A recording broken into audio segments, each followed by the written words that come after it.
전일이죠. 9월 20일 미연준 FOMC가 끝났어요. 경제 전망 자료는 3월, 6월, 9월, 12월에 이렇게 발표를 해주는데 우리가 이 자료를 보면서 얘네들이 경제를 어떻게 보고 있구나 이런 것들을 우리가 한번 확인을 해볼 수 있죠. 그리고 경제 채널은 사실은 간단 명료하게 하긴 해야 돼요. 근데 제가 좀 길게 하긴 하는데 왜냐면 우리 바쁘잖아요. 뭐 야구도 봐야 되고 축구도 봐야 되고 드라마도 봐야 되고 이렇게 좀 젊은 분들은 야동도 봐야 되고 할 게 너무 많단 말이에요. 그래서 경제 채널은 잠깐 보고 그냥 종목 추천이나 해주면 그거 사서 한 몇 개월 묵혀두면 막 수익 쫙쫙 나고 그런 애들 찾아다니는 게 이제 일반적인 유튜브에서 경제 채널을 보는 분들의 모습인데 사실 그러면 안 되는 거 상승장에서 많이 겪으셨잖아요. 누구 잘한다고 걔 따라다니다 보면 잘 맞추다가 이제 내가 한몫 투자 단단히 할 때 꼭 이상하게 폭락을 해요. 그래서 내 가진 자산이 이제 확 쪼그라들고 그럼 이제 또 딴 놈 찾아서 가는 거예요. 어떻게 해야 될까요? 내 스스로 조금 능력을 키워야 돼요. 드라마 볼 시간, 스포츠 볼 시간, 친구들하고 술 마실 시간 조금 줄여서 요 생각이라는 걸 좀 해야 됩니다. 지들이 알아서 생각한 요런 사고방식이라든가 투자관, 미래 예측 이런 것들을 우리가 그냥 아무런 가감 없이 필터링 없이 받아들이다 보면은 이제 투자를 다 망치게 되기 때문에 자, 그래서 우리 채널에서는 그렇게 안 하죠. 제가 경제 지표를 확실하고 간단 명료하게 딱딱 이해가 되게 설명을 해 드릴 테니까 어떻게 하는 게 맞는 건지 스스로 한번 생각을 해 보셨으면 좋겠습니다. 우선 미연준의 올해 경제 성장률 전망 몇 %인지 한번 같이 보면 1.9에서 2.2% 정도 성장을 한다고 나와 있어요. 그리고 우리가 지금 이거 GDP가 이 정도 성장하는 게 어떻게 성장하는 건지 잘 모르죠. 그래서 내년이 어떻게 되냐, 후년이 어떻게 되냐. 2024년에는 1.2에서 1.8로 올해보다 더 경제 성장이 떨어지네. 요걸 알 수 있고 2025년에는 2024년보다는 조금 좋아지네. 이렇게 생각한다. 이걸 알 수 있어요. 그림을 보면 미국의 GDP 성장률입니다. 실질이죠. 이게 2.4가 나왔어요. 2분기에. 요게 이제 한 2.4 정도 되니까 요거 아래선에 위치하는데 2024년에 1.2에서 1.8로 2023년보다 더 낮아진다. 더 안 좋아진다는 거예요. 내년에 경제가. 근데 요게 뭐냐? 2007년 12월 달에 발표했던 2008년, 2009년, 2010년 위원준에서 어떻게 경제를 전망하는지 요 자료예요. 실질 GDP 성장률 자료를 보면 1.3에서 2% 정도로 생각을 했어요. 2008년에. 이때 경제 위기가 빵 터진 겁니다. 2024년에 1.2에서 1.8 정도 생각하면 어떻게 되겠습니까? 잘못하면 2024년 경제가 아주 안 좋을 수 있어요. 경기 침체가 올 수 있을지도 모를 정도로 미 연준 FOMC에서는 내년도 경제 성장을 굉장히 낮게 본다는 거예요. 올해보다 훨씬 더 안 좋게 보고 있기 때문에 이 부분 참고해라 이렇게 던져주는 겁니다. 물론 2007년에 2008년에 연준에서 경제 위기가 터집니다 이딴 식으로 얘기는 안 해주죠. 절대. 걔네들도 맞출 수도 없고 근데 어쨌든 굉장히 나쁘다. 그 다음부터 2009년 괜찮고 2010년 좀 좋아진다 이렇게 얘기를 했는데 그게 어느 정도 좀 맞아요. 그럼 얘네들이 말한 대로 내년에도 조금 안 좋을 수 있으니까 그거 조심을 해야 되겠고 그래서 여러분 어떻게 생각하시면 되냐면은 미 연준에서 평균적으로 생각하는 게 경제 성장률 2%예요. 물가도 2%로 오르면 좋고 경제 성장률도 2% 성장하면 딱 얘네들이 보기에는 정상이다. 이 상태로 가야 된다. 얘들은 생각을 하고 있는데 얘들의 경제 전망 자료에서 2%를 계속 상회하게 나온다 그러면 얘들이 경제를 굉장히 좋아진다 이렇게 보는 거고 하회한다 그렇게 나오면 경제가 어렵다 이렇게 본다. 이게 판단하시면 충분합니다. 그래서 내년, 후년 별로 안 좋습니다. 그렇게 보고 있다는 거 우리가 기억을 해야 되고 다음으로 실업률 전망입니다. 실업률이 올해 3.7에서 3.9 정도 연말로 갈수록 조금 더 올라간다 이렇게 보고 내년에는 3.9에서 4.4 내년에 실업률이 더 올라간다 보고 있고 2025년에 좀 더 떨어진다 이렇게 보고 있어요. 내년을 굉장히 안 좋게 보죠. FOMC 위원들이. 여기 실업률인데 3.8 정도 나왔어요. 이게 내년에 4%를 넘어갈 수도 있다 이렇게 보고 있으니까 실업률이 꼭 이렇게 바닥 찍고 이게 자연 실업률 상태잖아요. 이게 더 이상 안 떨어지는 요 실업률을 자연 실업률인데 거기에서 올라가고 나면 여지없이 이렇게 침체가 왔는데 내년에 이렇게 미연준에서 내년에 실업률이 이렇게 올라갈 거다 한 4.4%까지도 갈 거다 이렇게 얘기하면 이게 여기까지 올라오는 거거든요. 그러면 이제 뭔가 경기 침체가 올 수도 있으니까 일단 회의록이 나와봐야 되겠지만 어쨌든 내년에 굉장히 안 좋다고 보고 있습니다. 얘네들은 자, 다음으로 물가 전망을 보고 있는데 PC 물가지수 굉장히 중요하게 생각하는 거죠. 올해 한 3.2에서 3.4% 생각하고 있고 내년 2024년에 물가가 2.3에서 2.7로 많이 떨어져요. 그리고 2025년에는 거의 2% 가깝게 초반으로 드디어 원하던 수준으로 2025년에 물가가 뚝 떨어질 거로 이렇게 보고 있습니다. 코어도 마찬가지예요. 근원 물가도 2024년에는 2.5에서 2.8, 2025년에는 2% 초반으로 뚝 떨어진다. 이렇게 보고 있어요. 그런데 문제는 뭐냐? 이렇게 물가가 내년에는 좀 많이 떨어질 걸로 보고 있음에도 불구하고 미 연준에서 기준금리를 어떻게 하기로 했냐? 올해 5.6% 최대 이렇게 보고 있어요. 기준금리가 1회에서 2회 정도 더 올라갈 수 있고 내년에 4.6에서 5.4%. 그러니까 지난 6월에 4.4에서 5.1%로 이렇게 해줬는데 이거보다 좀 더 높였어요. 그래서 4.6에서 5.4% 정도 나와야 된다. 내년에 금리를 그렇게 많이 안 떨어뜨릴 거다. 이렇게 보고 있다는 거죠. 물가가 많이 떨어진다고 예측은 해놓고 왜 금리는 많이 안 떨굴까요? 이거 점도표라 그래서 연준 위원들이 2023년, 24년, 25년, 뭐 이렇게 26년 이렇게 갔을 때는 금리가 어느 정도 돼야 된다를 이렇게 소신 있게 점으로 찍은 거거든요. 이 점도표만 봐도 아시겠지만 조금 더 높아졌어요. 그러니까 기준금리가 생각보다 서서히 내려간다. 그러니까 내년에 기준금리가 인하가 될 텐데 연말 정도야 돼야 뭐 한두 차례 인하될 것으로 이렇게 본다. 우리가 판단을 내릴 수 있습니다.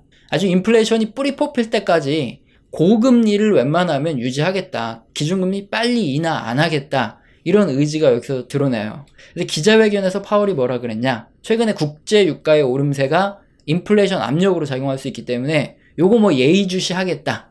이렇게 얘기했고 인플레이션이 안정됐다는 이런 확신이 드는 그런 경제 지표가 나타난다. 뭐 PCE 물가가 뭐 거의 한 2% 막 가까이 이렇게 떨어지기 전에는 긴축 기조, 고금리 기조를 계속 유지해 나가겠다. 천천히 내리겠다. 이런 입장을 밝혔다는 거죠. 뭐 경기 침체가 와서 완전히 뭐 고꾸라지고 그런 다음에 뭐 금리를 인하하는 건 몰라도 그 전까지는 고금리 상태가 유지되겠다. 이런 생각을 해야 됩니다. 미연준이 이렇게 고금리 정책을 지속하기로 하면서 우리나라 한국은행 완전히 낙동강 오리알 되게 생겼습니다. 굉장히 난처해졌어요. 한국은행은 지금 올해 내내 기준금리를 3.5%로 동결을 하고 있습니다. 얘들이 왜 동결을 하고 있을까요? 이러지도 저러지도 못하는 이런 형국이기 때문에 그래요. 우선 한국의 이게 GDP 성장률입니다. 계속 떨어지고 있어요. 2022년 고점부터 해서 계속 뚝뚝뚝뚝 떨어져 내리고 있는 게 경제가 점점 안 좋아지고 있다. 이 소리죠. 왜 우리나라 경제가 계속 어려워지고 있을까요? 답은 수출이 좀 2022년 좀 높아졌다가 계속 떨어져 내리고 있습니다. 수출이 살아날 기미를 안 보여요. 우리나라는 수출로 먹고 사는 나라이기 때문에 여기 코스피를 여기다 넣어보면 코스피가 한국 수출액하고 거의 똑같이 움직여요. 그리고 우리나라에서 수출이 차지하는 비중이 GDP 한 35% 정도 되는데 이건 수출만 그렇지 나머지 서비스업들 있죠. 수출하려면 원자재 수입해야 되고 물건 갖다 팔아야 되고 이거 운송 보관 서비스부터 시작해서 얘네들이 뭔가 만들려고 하면 국내에 서비스도 있어야 되고 뭐 먹고 살아야 되니까 주거, 뭐 의료, 헬스케어, 뭐 자녀 교육부터 시작해서 레크레이션 뭐 이런 서비스업이 거기에 파생돼서 붙어 있어요. 그래서 우리나라는 수출이 안 좋으면은 경제가 망가집니다. 중동 국가들이 석유가 떨어지면은 유가 떨어지면은 난리가 나죠. 경제가 똑같아요. 우리나라는 수출액이 떨어지면 거의 죽는 거나 다름없다. 그래서 그때 2008년 금융위기 때 확 떨어지면서 주식시장 반토막 나고 코로나 때 이거 수출 떨어지면서 반토막 나고 2016년 중국과의 부채 위기 때 그냥 난리가 났었죠. 우리나라는 수출액에 목숨을 걸어야 되는 이런 국가인데 수출액이 안 좋으니까 GDP 성장률이 계속 떨어지고 있어요. 자, 그런데 이런 판국에 정부는 보통 어떻게 하죠? 내수 경제를 살리자. 수출이 핵심이긴 한데 어쨌든 내수를 살리면 조금이라도 커버가 될 거 아니냐 하면서 내수 부양 정책을 펼쳐왔는데 기준금리를 지금 인하할 수 있나요? 기준금리를 인하하면 인플레이션이 확 심해집니다. 첫 번째로 환율을 자극하는 게 있죠. 미국의 기준금리가 동결되고 있는 상황, 더 앞으로 올라가는 상황에서 우리나라 기준금리가 만약에 내려가면 어떻게 되겠습니까? 당연히 달러 수요는 증가할 수밖에 없어요. 달러 쪽으로 투자를 많이 하려는 사람들도 있고 또 단기자금은 달러 금리가 워낙에 높으니까 그러니까 달러로 많이 투자를 하려고 하는 요인이 있어요. 그래서 달러가 강세를 유지하게 될 확률이 큽니다. 그러니까 달러 강세는 무슨 소리예요? 과거 1달러의 제품을 사려면 1080원 정도 내고 우리가 사면 됐어요. 그런데 지금 1달러짜리 뭐 하나 사 먹으려 그러면 뭐 최근에 1338원을 내야지 그래야지 1달러짜리 제품을 사 먹을 수 있단 말입니다. 바나나 한 개 가격이 거의 한 30% 올랐다. 소고기 가격도 막 엄청나게 올라가고 있고 이제 미국산 소고기가 더 이상 저렴한 소고기가 아니죠. 이렇게 환율이 올라가면은 뭐 잘 사는 사람은 아무 영향이 없어요. 우리 같은 이제 서민들 장바구니 물가만 엄청나게 올라갑니다. 인플레이션 상승도 당연히 유발되죠. 최근에 한국 소비자 물가가 3.4%로 급등을 했어요. 이거 뭐 환율 영향이 아니라 국제유가 영향 때문에 지금 글로벌 전반적으로 다시 물가가 급등을 하고 있는데 이런 판국에 한국은행에서 오히려 역으로 금리를 낮춘다 그러면 인플레이션이 확 심해지면서 잘못하면 우리 경제 거덜날 수 있죠. 그래서 금리를 내리는 거는 굉장히 어려운 결정이에요. 웬만하면 금리 잘 안 내릴 겁니다. 그럼 내수 소비를 좀 늘리려면 뭐가 가장 걸림돌입니까? 지금 가계부채가 너무 세요. 사람들이 다 집 살려고 돈을 다 대출을 껴서 집을 사놨더니 이자 갚느라고 원리금 균등 상환 이런 거 하느라고 쓸 돈이 없어요. 그래서 소비가 안 일어나는 겁니다. 근데 문제는 금리를 좀 내리잖아요? 그러면 B2가 늘어서 가계부채가 더 올라가요. 부동산 투기하려고 막 혈안이 돼 있어서 난리가 납니다. 그러니까 금리를 내릴 수가 없어요. 이것도 또 하나의 문제고, 그럼 원칙대로라면 어떻게 해야 되죠? 금리를 인상을 하거나 아니면 고금리를 계속 유지하면서 추가적으로 가계부채가 더 이상 늘어나지 않게 해야 돼요. 그래서 서서히 부채를 조절하는 수밖에 없는데, 우리나라 이제 대통령 만기가 5년이지 않습니까? 그러면은 5년 동안 뭔가 자기 정부에서 문제가 터지면서 이런 부채 문제를 개선하지 않죠. 가계부채가 이렇게 심각하다 그러면 일단 내 임기에서는 그냥 아무 문제 없이 넘어가기를 바라죠.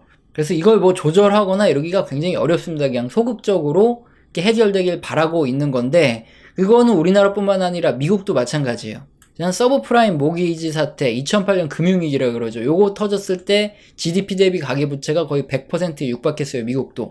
그래서 부동산이 폭락하면서 이렇게 가계부채가 지금 정상화가 됐는데 우리나라도 요 꼴이 날 수 있다는 거죠. 그러니까 외부적으로 뭔가 경제 위기가 오든 부동산 버블이 붕괴하든 내외부적으로 어떤 충격이 와서 이게 조절되기를 바라야지, 일단 뭐 정부나 한국은행이 어떤 정책을 펼쳐서 이걸 조정시킬 가능성은 제로입니다. 그래서 뭔가 사건이 터져야지만 가계부채 문제가 해소되고 한국의 소비가 늘어날 수 있다. 이건 뭐 어쩔 수 없는 문제예요. 딱 보니까 어떻습니까? 한국은행은 뭐 미국처럼 이렇게 철저하게 독립적인 권한이 보장된 것도 아니고 정치적 합의 없이는 기준금리를 인상하기도 인하하기도 자기 맘대로 할 수 있는 그 권한을 가진 게 한국은행이 아니에요. 정치권의 압박이 있으면 그냥 해야 됩니다. 그래서 지금 한국은행은 뭐 경기 침체가 발생하든 경제가 급격하게 뭐 좋아지든 그 외부적인 처분, 어떤 극단적인 상황이 와야지만 그때 뭐 금리를 어떻게 할 거예요. 지금은 금리를 이러지도 못하고 저러지도 못하고 뭐 올리든 내리든 깔짝깔짝 조금 뭔가만 할 수 있을 뿐, 이제 한국은행은 이제 손을 놓고 있어야 되는, 이러지도 저러지도 못하는 상황에 미 연준에서 기준금리를 동결하고 천천히, 아주 천천히 이제 움직이겠다. 그리고 앞으로 더 올라갈지도 모르는 이런 시그널들이 막 나오고 있기 때문에 한 번 더 미 연준에서 기준금리를 올린다 그러면 우리나라랑 금리 차가 너무 많이 역전돼요. 그럴 때 또 어떤 현상이 벌어질지 한 번도 가보지 못한 길입니다. 거의 경제 실험에 가까운데 투자를 할 때도 미 연준에서도 내년에 더 안 좋다 이렇게 얘기를 하고 있기 때문에 조심을 해야 되겠죠. 늘상 말씀드리지만 이거는 앞으로 이제 비가 올지도 모르는 확률이 높기 때문에 우산을 좀 가지고 나가셨으면 좋겠다. 자, 이런 마음이다.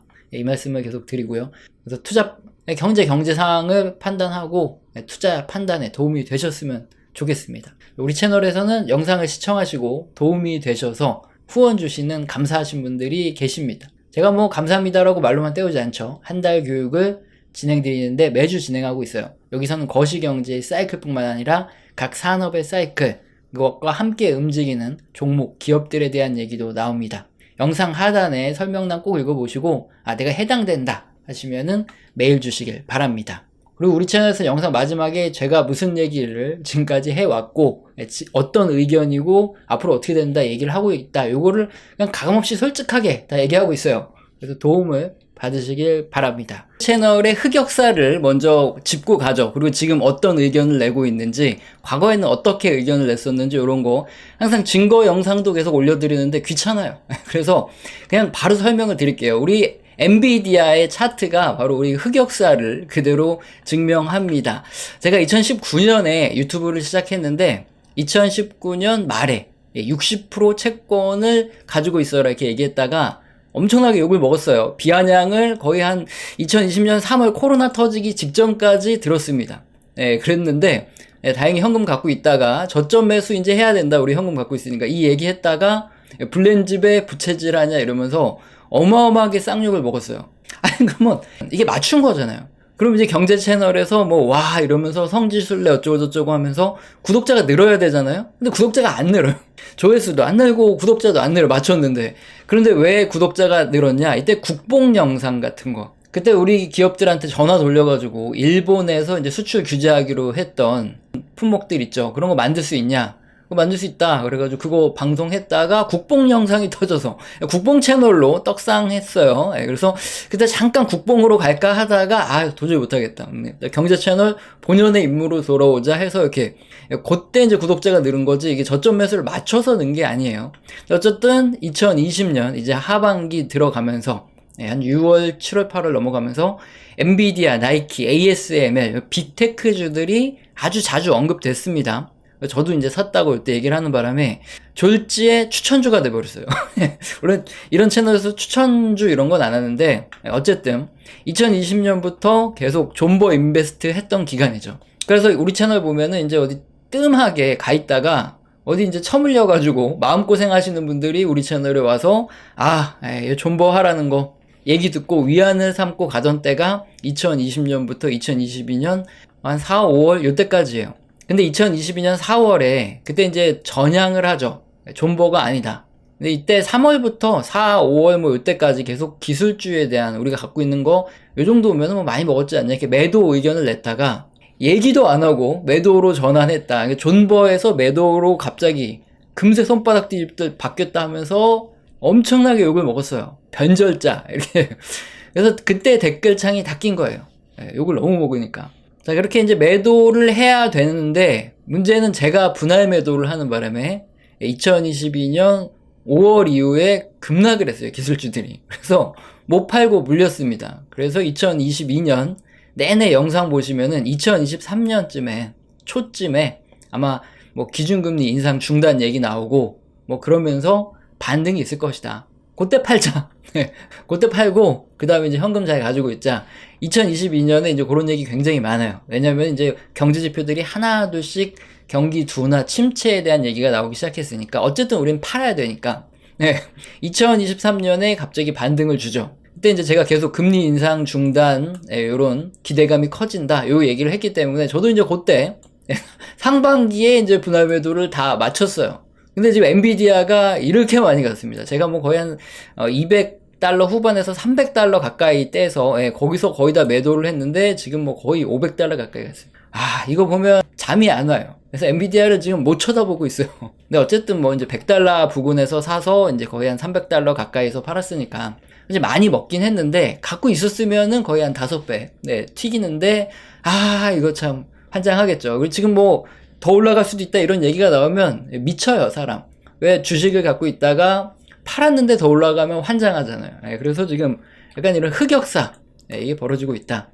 이게 지금 현재 의견입니다. 그래서 어떤 의견이냐?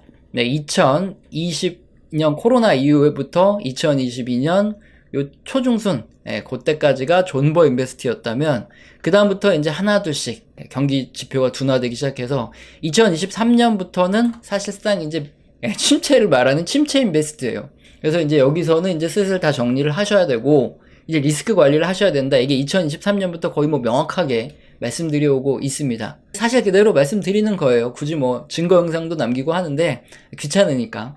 근데 여기서 저희가 핵심적인 부분이 뭐냐? 이런 매수, 매도, 이 투자 결정을 여러분이 어떻게 하시냐? 이게 중요해요. 우리 채널에서는 어떻게 한다? 경제지표 다수에서 경기 둔화 신호가 나오면 그때는 이제 리스크 관리를 언제부터 경제지표 다수에서 경기 둔화와 침체에 대한 이런 시그널이 나왔냐? 2022년 이제 하반기부터 시작해서 경제 지표들이 하나둘씩 경기 둔화에 대한 지표들이 나오기 시작하더니 2023년 되면서 이제 경기 둔화 신호들이 거의 많이 나오기 시작했어요. 확실하게. 자, 그러면 이제 2023년에는 가지고 있던 걸 매도하고 리스크 관리를 해야 되는 거죠. 그리고 이 매도는 사실 테크닉이에요. 오랫동안 주식시장을 하다 보니까 알게 되는 건데, 요거 그림 2022년 내내 보여드렸던 거 아직도 쓰고 있어요. 그때 당시 이게 기준금리가 파란색인데, 이게 거의 1%도 안 올랐을 때, 영상 보면 내내 똑같은 얘기를 하는데, 항상 역사적으로 어떻다?